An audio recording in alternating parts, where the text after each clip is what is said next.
The biggest animals to ever walk the earth were not predators. They were giants of patience, giants of appetite, animals so vast that the ground itself seems to answer their footsteps with a slow, rolling tremor. Across a floodplain stretching toward a horizon lost in haze, a herd moves. Diplodocus, long, low-slung, with a whip-like tail and a neck built for sweeping through low vegetation rather than reaching great heights. Some individuals may have reached lengths approaching 25 meters, though much of that length was tail and neck rather than sheer bulk. Even so, an adult could weigh in the range of 10 to 20 tons, an animal larger than a city bus, moving in a loose herd through a forest of conifers and ferns, stripping branches with steady, rhythmic pulls. How could anything possibly hunt an animal of this size? It seems, at first, an impossible question. And yet, across tens of millions of years, in different corners of the world, predators evolved that were built, in their own way, to answer it.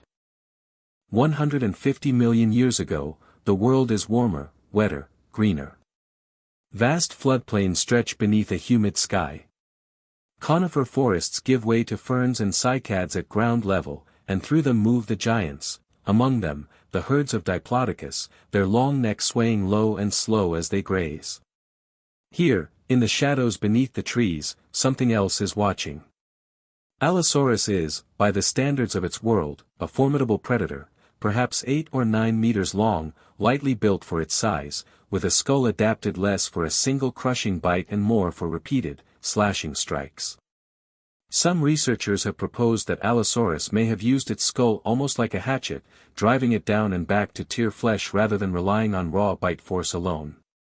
But against a fully grown Diplodocus, even this would likely have been a losing proposition.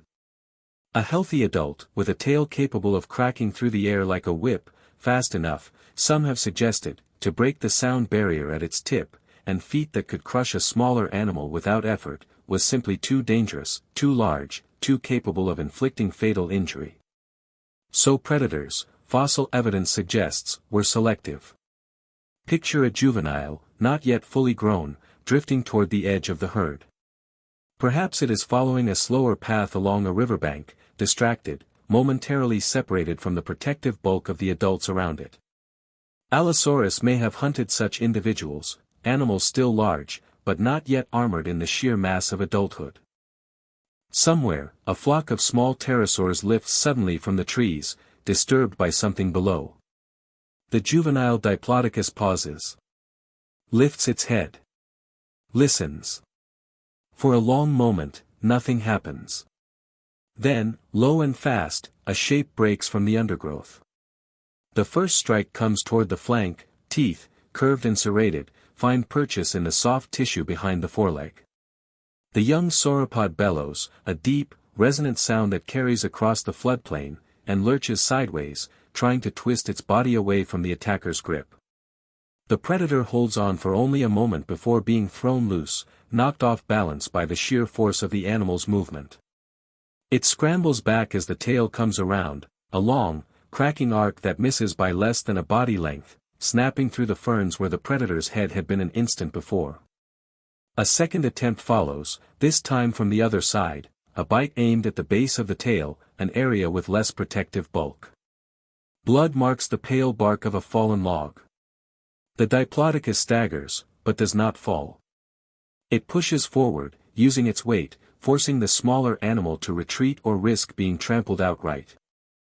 The attacker retreats into the undergrowth, breathing hard, perhaps carrying injuries of its own from a misplaced kick or a glancing blow from that tail.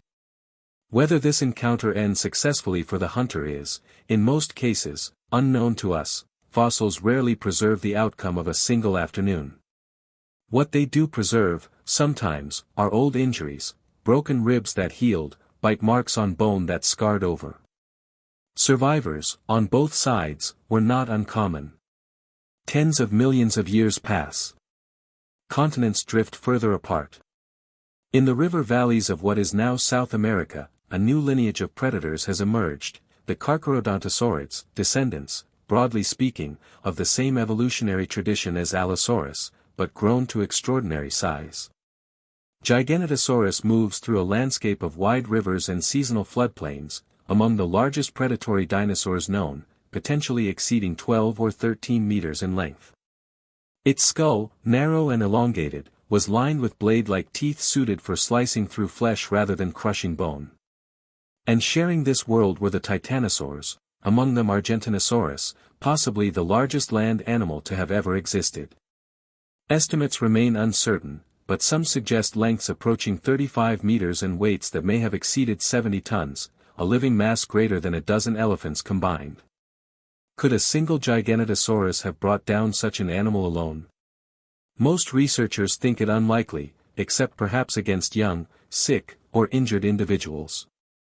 But this has led to one of the more debated questions in dinosaur paleontology: did some of these giant predators hunt in groups? Sites preserving multiple Giganotosaurus relatives together have fueled speculation about cooperative behavior, but evidence remains limited, and many scientists caution against assuming coordinated, pack hunting, in the way it occurs in modern predators. It remains, for now, an open and actively debated question. Imagine, then, not a coordinated assault, but something more patient, several large predators converging, independently drawn by the same opportunity. An adult Argentinosaurus, weakened by drought, separated from the herd at a drying riverbed, one leg favoring an old injury that has never fully healed. The air shimmers with heat. Carrion birds, early relatives of modern lineages, circle high above, sensing what may come. One predator approaches first, cautious, testing. It darts in low, aiming a bite at the rear leg, the same leg already weakened, before pulling back sharply as the titanosaur pivots with surprising speed for an animal of its size, narrowly avoiding a foot that could end the encounter in an instant. The titanosaur bellows and turns to face the threat, and for a moment, the predator retreats. But it does not leave.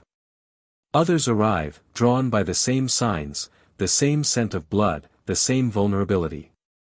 What happens next likely unfolded over hours, not minutes. Repeated, probing attacks, a bite to the tail here, a slash along the flank there, each one small on its own, but cumulative. The Argentinosaurus, bleeding from multiple wounds, continues to fight, swinging its tail, stamping, bellowing, buying time, but losing strength with each passing hour. A war of attrition, more than a battle.